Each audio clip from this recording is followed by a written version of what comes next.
This, for me, is what travel is all about. Getting to these points where you look out over this, the palace below, the Gompa above, the prayer flags. This is magnificent. Leh, better than anything I could have ever imagined. Good morning from Leh, the capital of Ladakh. I can't believe I'm here in this fantastic Himalayan city. I've always wanted to come here. Look at this place. I am currently walking along the main bazaar, which goes in a dogleg here and down this main road. And this is the centre of Leh.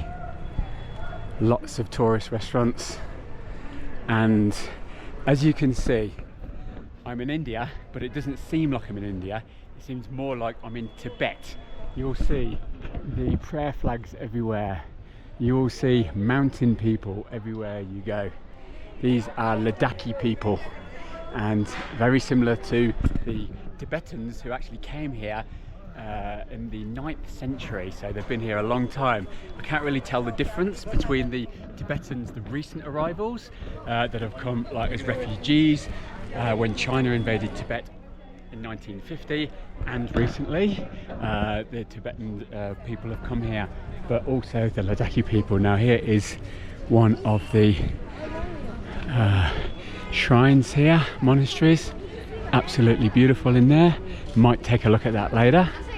School kids have just come out of school, and in this video I'm going to walk around Leh, show you the centre, this part, then I'm going to walk to the old town, which is over here to the left hand side, and you'll see the difference. It looks amazing. Then I'm going to head up the hill to the palace and the Gompa at the top, and we'll see a little bit of this part of Leh. I've been here for a week in Leh now. I spent 5 of those days in hospital with dysentery. Absolutely insane experience. I've made videos about hospital experiences in India, so check that one out. It's been good because I've had a chance to acclimatise. We're at 3,500 meters of altitude here, which is pretty high really compared to most of the places in India. And if you fly in, you're going to feel like you're going to get out of breath quick. Don't do anything for the first couple of days. Just rest and relax and acclimatise, otherwise you'll be in trouble. I've been here for a week now and I'm still struggling to breathe a bit. Well, actually, I'm still not 100% great, so here I am coming out to show you this wonderful town, even though I'm not 100%, but that's my dedication to YouTube for you. Now, at the top here on the corner is the Jamia Masjid, one of the main mosques. There's been a mosque here since the 16th century apparently, and this is a fairly new version of it. It looks really beautiful. I haven't been inside, so Ladakh is not only Buddhist, but also there's a large portion of Muslims here too. That's heading to the old town. We'll have a little walk down the main drag here and show you what kind of things that you can see down here first before we go anywhere else. Dry fruit shops, lots of those, walnuts, apricots, things like that you'll see for sale. These are the souvenirs common to this region. Lots of cafes and restaurants. This is the place you come, the main bazaar, if you want to get your souvenirs and to eat. And in the evening it really comes alive. It's quite a touristy place. A lot of Indian tourists come here, so you get your t-shirts all made up for the tourists, those kind of things. There's the Leh City Sub Post Office, and you get a lot of the local people come from Ladakh selling their wares, the stuff from the villages, the apples, tomatoes there. Lots of little market stalls everywhere, Tibetan refugee markets dotted all around the city. And then people, hello, maybe later, thank you. Lots of really good produce here made by the local people. Hello, lovely dried apricots there, so good. You'll see, yeah, a lot of Indian tourists here, and the difference between them and the Ladakhi people. This lady has a traditional costume on here, traditional hat. Hello. It is so different to the rest of India. I love Nepal and I love the mountains. I've always been fascinated by these places, and I've always wanted to go to Tibet, but I never made it there. I wish I had back in the 90s, but I didn't. And it's changed. Lhasa, the capital of Tibet, has changed beyond doubt because of the Chinese invasion and what they've done there. The Potala Palace is the main place, and if you look on top of the hill here, which is where we're going to be heading next, is the palace, the Leh Palace up on top of the hill, which is very similar to the Potala Palace in Tibet. I'm really excited about checking that out. This is a bit more modern, this part, but it just goes to show you what it's like. So here is a mosque, another mosque. So it's not only Tibetans here, but also Muslims as well. A very interesting mixture of people. Some really interesting homemade things. You have like natural medicines and different types of herbs and spices that I've never seen before in my life. Jule jule, jule jule. That is the common expression here. Ladakhi, jule jule means hello, nice to meet you, brings a smile to everyone's face. So this is the end of the main bazaar area here. Now I'm going to turn around and go back to the old town, and we're going to see the difference between this modern part of Ladakh, this modern part of Leh, and the old town of Leh. At the top here, beyond the mosque here, we can see the palace up above us.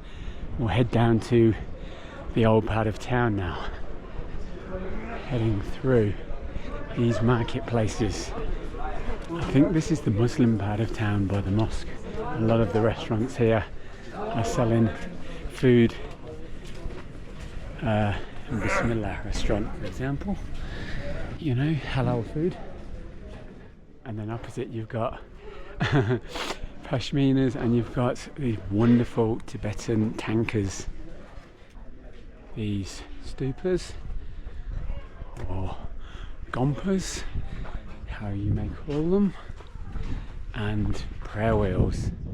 Now you walk around these clockwise and you turn the prayer wheels as you go. Here, Lale's Cafe, this building is supposed to date back 2,000 years, I read. That's crazy. This area is that old. Look at it. Welcome to Old Town, sir. Thank you, sir. Thank you. Here we have Tibetan and Ladakhi artifacts. Old, narrow, winding streets. Wow, now, I haven't been down these parts, but you can see lots of tiny little alleyways. Seems medieval. Oh my word, this actually goes underneath. Street dogs everywhere. Look at this. I'm just wondering now, and they say the best thing to do is to just get lost amongst them alleyways. Wow, Tsemo Gompa. It's a gombo. This is amazing.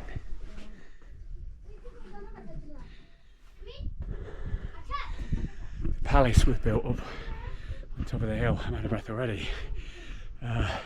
In the early 1600s, I think it was.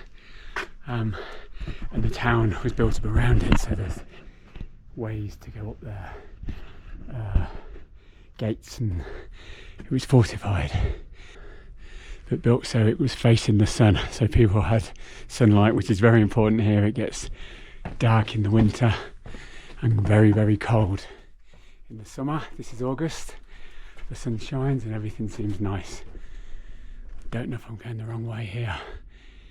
I'm just wondering. It feels like I'm on a movie set.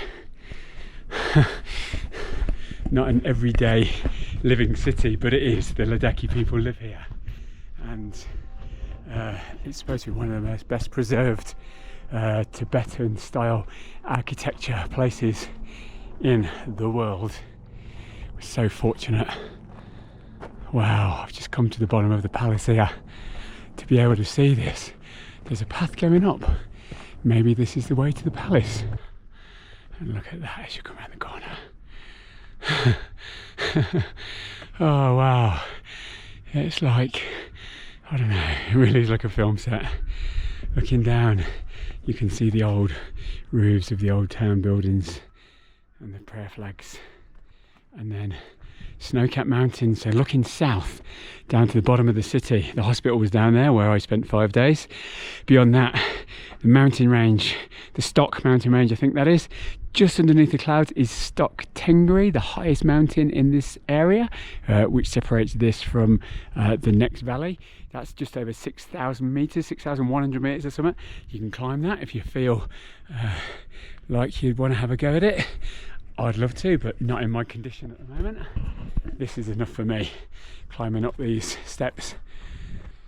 Wow, so impressive.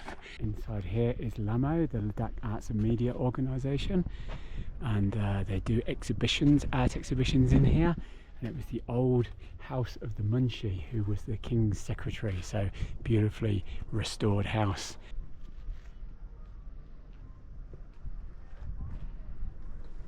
Entrance to the palace area.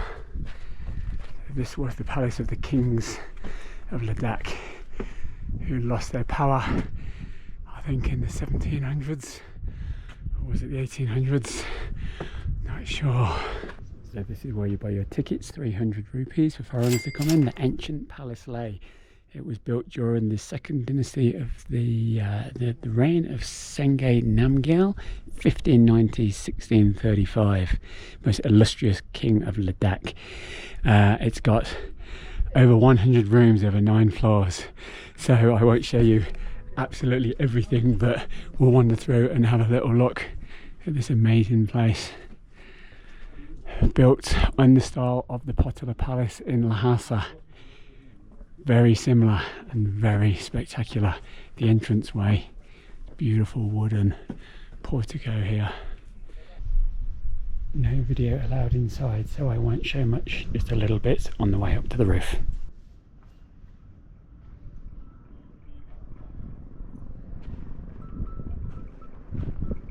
Wow, at the 8th level now. Getting out of breath a bit more. Looking up towards the Tsemo Fort and the monastery up there. Looks absolutely beautiful. I've got to try and get up there. It's I think up that path there, which looks pretty formidable. I'm not sure if I'm even going to make it in this condition. Whew. But come up here for the views alone. Magnificent. But it's all about the views up here. You can see why the kings built this 400 years ago. Really commanding view over the whole of their kingdom of Leh and Ladakh below. It's the 9th floor there, which you can't go up to, where they had religious ceremonies. You can see the fort above, and just looking around at the city and out in this direction. I'm staying out here somewhere in Upper Tukcha. And I think this is the Shanti Stupa over here, which I'm planning to head out another day. That will be another video that's worth looking at. Looks so wonderful up there, and you can see how Leh stretches out, and it's nice and green, and there's lots of lovely guest houses there with gardens and beautiful places to stay. So that was the spectacular 400-year-old Leh Palace. Well worth coming up here for a couple of hours and spending the 300 rupees on. Now I'm going to attempt to head up towards the Tsemo Gompa. I don't know how ambitious that is going to be. I am struggling a little bit for breath, so let's just see how we go here. Maps.me does show a route here, 28-minute walk apparently up this very dodgy looking path. Okay, palace is just behind me. Wonderful scenery of Leh, magnificent, worth getting out of breath for. Okay, nearly there. Little side trip here to check out the wonderful prayer flags at the top of the hill up here. I love seeing the prayer flags flying. Oh, they were such a feature in Nepal, and I took a load back to our hut in New Zealand, and I have them flying proudly there. It's amazing. The flags hold prayers, and when the wind comes, it takes the prayers up into the heavens. How beautiful a concept is that? With the monastery there, so spectacular. Let's go to the top.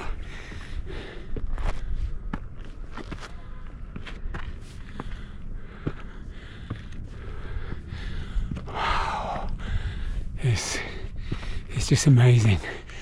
It feels like, I mean, I don't know, this strange other world. I don't keep saying that, but look at this.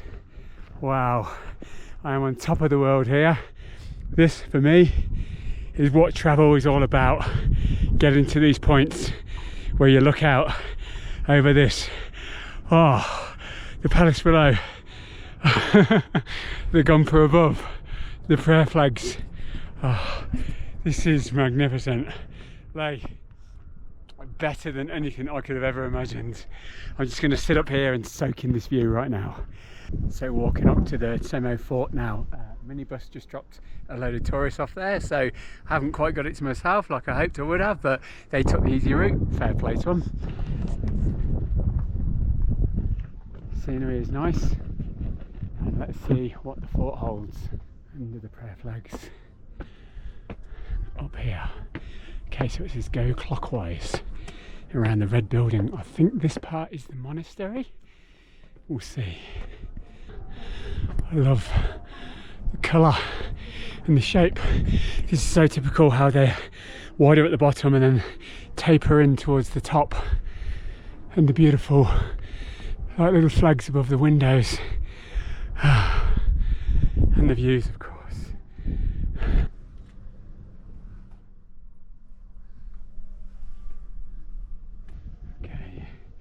Coming up to the fort at the very top now. This reminds me of the computer game Far Cry. Don't know if you've ever played it, but set in the high Himalayas. Could be Tibet, could be Nepal, don't know. Ancient kingdom, but very typical. These buildings are exactly the setting, and so is the landscape. But anyway, I digress. There was a beautiful shrine inside there, no photography allowed, so I had to respect that, of course. And now, after the wonderful temple, there is the castle on top, and this little entrance to go through. The wind might make audio difficult now, so I may be quiet. Look at this. Amazing.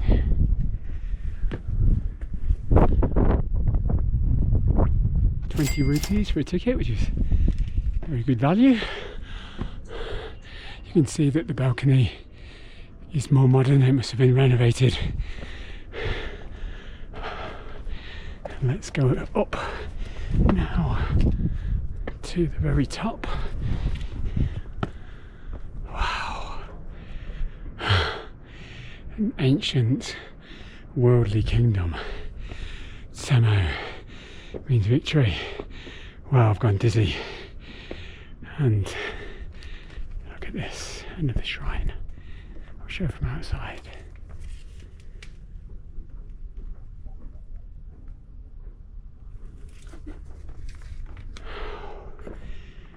Absolutely amazing. The view from the balcony here.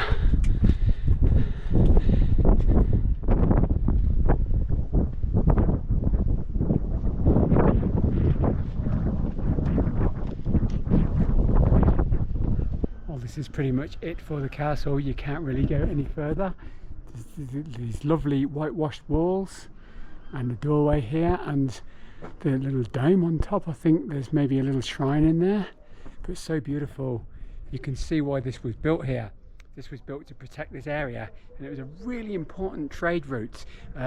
We have got, like, going out to the west is Pakistan, to the north is India, is China and Xinjiang province, and then Afghanistan beyond that, and then we've got Tibet further to the east. So trade routes, Silk Road, so important. They built this here to protect this area, and eventually it was conquered, of course. But worth coming up here for the views, for the scenery. Absolutely magnificent. I think I'm going to head down now, down that long path back into the old town, see if we can see a little bit of that before it gets too dark. Is it a popular place to come up here by the fort? There's a road that does come up here. People can get taxis and minibuses up, I think. They come for the sunset, so people are gathering now as it's getting later in the day. This is the Tsemo Gompa, apparently. Another one of those lovely relaxing places. I love the prayer flag there on the staff. And it's quiet this time of day. No one's around. I could just imagine there being ceremonies held here and things like that. Ah, this is the way to the Tsemo Gompa, the Maitreya Buddha. Apparently that's worth a look if you can get it open. And it's all locked up now, unfortunately. Red Maitreya Temple. There's a big Buddha inside, I believe. This place is just full of amazing things to discover. Look at these incredible stupas here. Look at this. People live in this part of the town. It's like a living museum, it really is.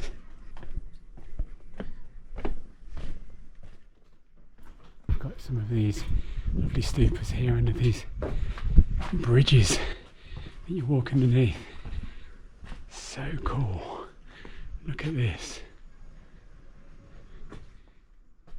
And this, the woodwork. Amazing. And then you've got something like this, which is very modern, but still a Buddhist shrine. Sky Ganos Gosum Oto Sompa. I don't know if this is the Mani wall. There's a long Mani wall along here. I think that's what it might be. At the far end of this long Mani wall is this huge prayer wheel. Look at this. Wow. So you come around, give it a spin, and it should ring the bell, say a prayer. Amazing. I've come a pretty long way. There's the palace there and the fort right on top of the hill, the old town below it. I've come down, I'm going to walk through the market here now, back towards the main bazaar. I haven't been here before actually. Looks like there's lots of clothes available. More of a practical market. Back on the main bazaar drag now, and you can see the difference to what it was like earlier. Hustle bustle later in the day. So many people come down here, walk around, sit around, enjoy a cool evening. Yeah, it's all happening down here. And here is one of many Tibetan refugee markets that you will find here in Leh. Welcome. And they sell all sorts of stuff. Jewellery, souvenirs. Hello, hello. Very pretty. You'll get Buddhas and you'll get knitted products, kind of things. If you want to stock up on souvenirs, these are the places to come to. The old Tibetan refugee markets, singing bowls, a million Buddhas, everything you could wish for. Wow. And just off the main bazaar, there's a guy here who does the best momos. I really like these steamed momos. Hello, sir. Can I have steamed momos, please? Veg or chicken? Veg, please. Yes. One plate, one person, please. Yeah. So I think it's 10 momos for 100 rupees, veg steamed, and they're so good. This is brilliant. Local food, Ladakhi food, Tibetan food, mountain food. That's how they look. Wonderful. Thank you, sir. And that's how they look. They come with sauce, lovely and steamed like that. You dip them in. stuffed with vegetables. 100 rupees for 10. Fill you up. Nice on a cold day, even when it's not a cold day. Veg momo is the winner.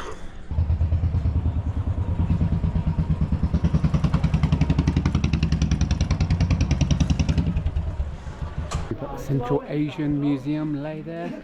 That looks pretty amazing inside. And just up here behind the mosque, you get a lot of guys making this bread called kulcha. I bought some the other day. It's really good. Kulcha. Kulcha. Kulcha. This is kulcha. Yeah. And 10 rupees for a big one. Yeah. This one 10 rupees and this one 8 rupees. I had some the other day. They're very nice. Yeah. Thank you very much, sir. Thank you. Back at Tsemo, the water refill place, and they do sea buck juice. This stuff is amazing. Costs 40 rupees a glass. Very high in vitamin C. You can have it with sugar or without. One of these a day will keep me going. And there is yet another Tibetan refugee market here on the Tukche Road, which is where I live. I'm heading home now. I'm done. It's been a hectic day. There's so much more of Leh to see, so keep watching because I will show more of Leh in the next video. Thanks for watching the Frugal Travellers. The other one isn't here at the moment. She's in Thailand. Watch out for her videos.